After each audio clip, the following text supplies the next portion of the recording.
Análisis político. Qué honor, qué gusto, qué privilegio, mi querido doctor. Estoy junto a mi partner, Paul Tutibén. Bienvenido. Le dejo la pregunta planteada para que usted pueda explayarse en sus valiosas opiniones. Usted se desempeñó durante muchos años como legislador, como parlamentario, hoy asambleísta, e hizo un gran papel. Recuerdo desde la época de la extinta democracia popular y fue una de las figuras más representativas. Realizó un trabajo honesto y serio. Hoy tenemos nueva asamblea, ellos hablan de una nueva forma de hacer política y una nueva forma de hacer país. De su experiencia y de su visión política tan aguda, tan sesuda, ¿cuál debe ser el rol del nuevo parlamento, de la nueva asamblea, que hoy por hoy tiene una mayoría? Algunos dicen frágil, otros creen que se probará en el transcurso de las decisiones importantes que deba tomar frente al Poder Ejecutivo. Lo escuchamos, bienvenido. Bueno, muy buenos días, Luisa. Muchísimas gracias por sus generosas expresiones. Igual mi saludo cordial a Paul Titubén. Bueno, nada es definitivo en política. Creo que siempre nos hemos quejado de la inestabilidad, del choque de trenes, del bloqueo de poderes, del conflicto, del fracaso y de la frustración. Es una buena noticia para el Ecuador y para el nuevo gobierno de Daniel Noboa que se inicia el que tenga una mayoría parlamentaria. Pero las mayorías no siempre son fáciles mantener todo el tiempo para todos los temas. He dicho públicamente y lo repito, el gobierno deberá tener una mejor relación con un bloque pequeño pero importante que es el del Partido Social Cristiano, por sus raíces y su experiencia. Una buena relación con los independientes y una relación fluida de respeto, de reciprocidad y de apoyo con los legisladores de Pachacuti. Y no arrinconar, escúchese, no arrinconar a todo el bloque correísta en una esquina. Eso no conviene. Y no conviene por varias circunstancias. Primero, porque si bien en democracia el principio mayoritario es el que rige y da la partida de nacimiento para la legitimidad en el ejercicio del poder, es decir, la mayoría manda, hay que evitar la tiranía de la mayoría a la que ya se refirieron los padres del constitucionalismo inglés y norteamericano en los siglos XVII y XVIII. Usted no puede negar la palabra a una voz de la oposición. La democracia implica también una protección del derecho de la oposición al pataleo, a molestar, a obstruir y a expresar su pensamiento, aunque nos disguste.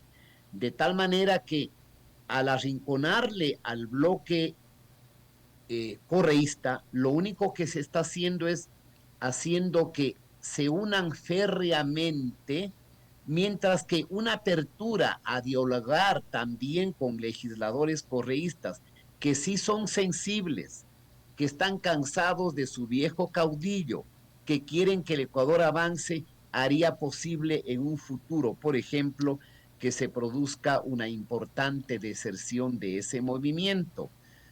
Los caudillos no son para siempre, se van desgastando a lo largo del tiempo. El correísmo ha tenido 3 derrotas consecutivas, 8 años fuera del poder y solo obstruyendo. 8 más 4 años hasta el 29 serán 12 y quizás hasta el 33 serán 16 años. Y hasta entonces el caudillismo correísta estará absolutamente envejecido. Si es posible también poner puentes con esos sectores, más considerando de que el correísmo empieza a tener fisuras importantes.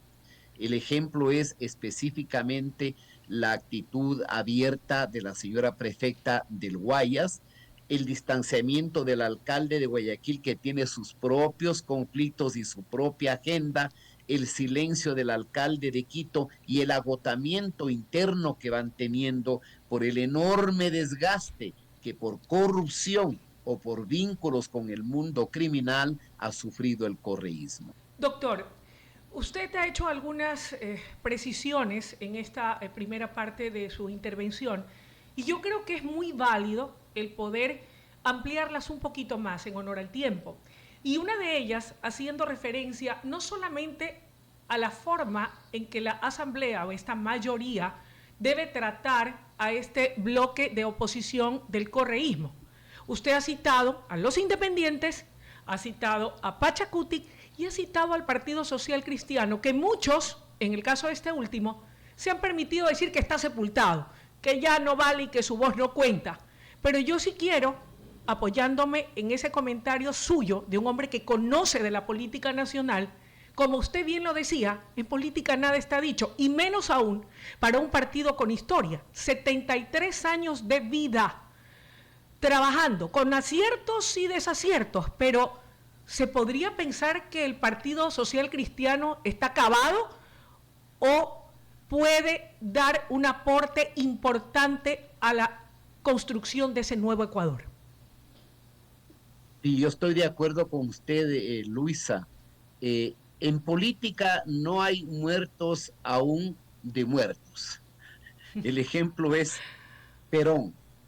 Perón murió hace más de 4 décadas y el peronismo tiene una enorme influencia en la Argentina. Un segundo elemento, no solamente en América Latina, sino también en Europa, la política tiene que ver con un alto sentido de personalización. ¿Qué significa eso?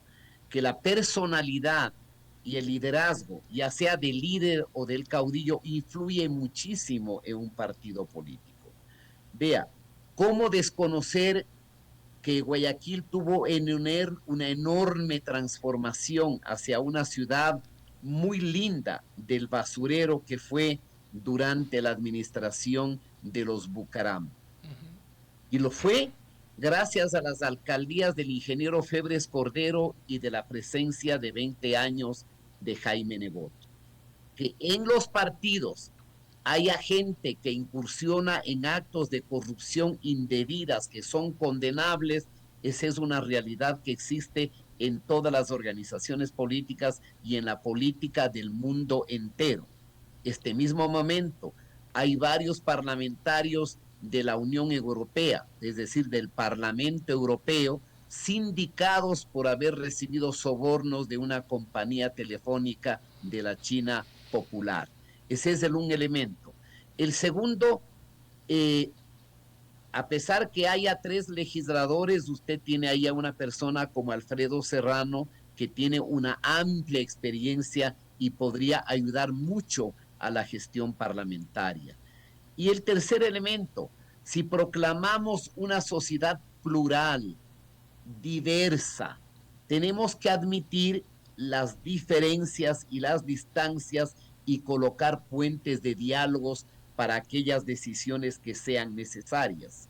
Es decir, si va la Asamblea a acometer el desafío de la reforma política, necesita tener por lo menos unos 77 u 80 votos sólidos para esa reforma política. Entonces, pongamos como hipótesis que solo los 4 independientes no estén de acuerdo con una reforma, la reforma constitucional habría fracasado, o que el Partido Social Cristiano se niegue, o que los 6 legisladores de Pachacuti se resistan. Entonces, sí es recomendable que se abra un amplio diálogo sobre aquellas reformas que para el Ecuador son absolutamente indispensables, como por ejemplo el arbitraje internacional, el abrir la economía hacia el mundo externo para recibir inversión. El Ecuador como tal no tiene los recursos para el sector petrolero, la inversión señalo, minero y para las otras actividades que ameritan la apertura de la economía ecuatoriana, si es que no le damos garantías al mundo de seguridad jurídica. Mientras no haya seguridad jurídica, no habrá inversión.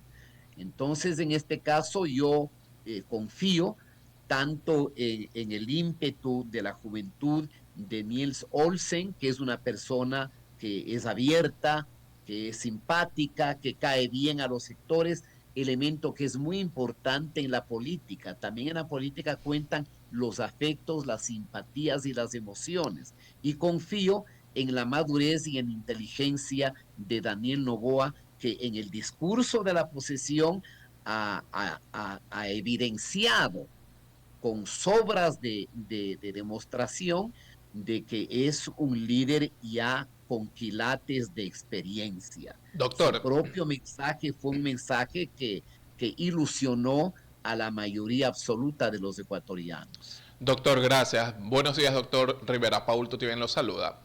¿Cuál es su lectura de la postura, hablando de líderes, de los líderes con respecto a la oposición? Rafael Correa y Luisa González, incluso dentro de la postura o dentro de la sesión para colocarle la banda presidencial a Daniel Noboa, divulgaron incluso una carta por parte de Luisa González que rechazan la victoria de Daniel Noboa. Han tenido 3 derrotas consecutivas, pero no se puede hablar de que la revolución esté sepultada, la revolución ciudadana, porque tienen un voto significativo dentro de la legislatura, 64-65. ¿Por qué los líderes, en este caso de la mano de Rafael Correa y Luisa González, no aceptan la victoria de Daniel Noboa, pese a que Marcela Guiñaga, Pavel Muñoz, Aquiles Álvarez, las autoridades seccionales de la Revolución Ciudadana sí han aceptado de que Daniel Noboa de forma legítima ganó la presidencia de la República acá en nuestro país? Paul, ahí el correísmo tiene un grave problema. Primero porque el relato del fraude fue algo que estuvo entre lo risible y lo cómico, lo dramático y lo teatral. El argumentar que, el pensar que el Consejo Nacional Electoral haya importado un papel especial, con una porosidad especial, en que el elector votó con un esfero, con una tinta especial que se transportaba de un casillero al otro, el haberse transformado en una especie de alquimista complejo de elementos químicos para perfeccionar el fraude es algo que solamente provoca risa y mofa. Y ahí hay que decir algo. El señor Correa está fuera de sí, fuera de quicio, está alocado, está atolondrado, esquizofrénico. Su candidata poco tiene que decir que no sea repetir el propio libreto de Correa. Pero cuando el mundo entero reconoce la legitimidad de la victoria electoral, excepto las 3 o 4 dictaduras en América Latina, como la de Venezuela, El Salvador, perdón, Venezuela, Nicaragua y Cuba, le descoloca a Correa. La propia presencia de Gustavo Petro en la posesión del presidente Noboa implica de hecho un reconocimiento de la legitimidad. Otro problema es que no haya tenido la cortesía de extender la mano a la presidenta constitucional del Perú o al señor vicepresidente del Salvador, o que diga que aquí hay presos políticos, cuando el señor Petro sabe que en América Latina hay más de 3,000 presos políticos en Nicaragua, en Cuba y en Venezuela. Entonces, lo único que reflejó es la prioridad de la solidaridad ideológica antes que la convicción democrática. El momento en que la prefecta del Guayas, el alcalde de Guayaquil, el alcalde de Quito, la prefecta de Pichincha, hayan reconocido de inmediato el triunfo legítimo del presidente Noboa, implica también que al interior del correísmo empiezan a haber fisuras. No fueron al acto de posesión. Me parece bien que no hayan ido. ¿No le habría parecido a usted, Paul, que haya sido peor que vayan y armen un escándalo y manchen un acto democrático que tenía que ser reluciente de respeto, de optimismo, hacia el mundo entero, si hubiesen ido y hubiesen tenido un acto de majadería o de irreverencia contra el poder, habría sido condenable. El hecho de que tengan que asistir a las sesiones de la Asamblea, no solamente que es legítimo, porque se trata de la segunda fuerza electoral del país, sino que también tienen derecho. Por eso me parece que Niels Olsen debería dar la palabra a ese bloque. Usted no puede silenciar ni atropellar a la oposición legítima. Y reitero una vez más, existiendo ya cierto resquebrajamiento, fisuras al interior del bloque correísta, siempre será posible encontrar asambleístas sensatos que no vivan del conflicto ni de la pelea y que quieran coadyuvar a que nuestro país avance hacia el futuro. Doctor, gracias por su comparecencia esta mañana aquí en WQ Noticias de WQ Radio. Me quedo con algo de lo que dijo al final, y es que tratando de colegir o resumir lo que usted viene señalado, lo cortés no quita lo valiente. Y es muy cierto, más allá de que haya afinidad o no, simpatía o no, hay que ser respetuosos, y más aún en un evento tan trascendental como el que viviera nuestro país el último día sábado. Oiga, quedan muchos temas en el tintero, así que seguramente vamos a volverlo a invitar, sí, con mucho más tiempo, para poder analizar la situación de Pachacutic, por ejemplo, donde ahí también a legua se nota que hay resquebrajamiento. Quisiera analizar con usted y con sus sesudos comentarios la personalidad y el trabajo que ha venido haciendo el señor Issa. Fíjese usted que vengo atrás de una entrevista con doña Lourdes Tibán, pero no quiere hablar. Me ha dicho que está en territorio, luego me dice que está ocupada, pero allí la cosa también pinta feo. Y qué mejor que usted, que es un conocedor de estos temas, para poder escuchar sus opiniones tan valiosas sobre temas tan importantes como estos. Que tenga un lindo inicio de semana, doctor. Igual también para usted, y muchísimas gracias, muy amable, gracias. Y de esta forma le ponemos punto final al informativo del día de hoy, Luisa, cuando ya son exactamente 9 de la mañana con 33 minutos. Ya, obviamente, iniciamos una nueva semana con un presidente posesionado. Esperemos que se vengan mejores días para todo el país. Se quiere eso, que trabajen para todos. Y hemos tenido unos invitados de lujo, el señor Otto Sonneholzner, ex vicepresidente de la República, ex candidato presidencial, don Andrés Fantoni, titular del Consejo de Participación Ciudadana y Control Social, y en el análisis político, Ramiro Rivera. Mañana tendremos otro programa con importantes panelistas para que ustedes puedan escucharlos y sacar sus propias conclusiones. Que tengan un buen día y buen inicio de semana.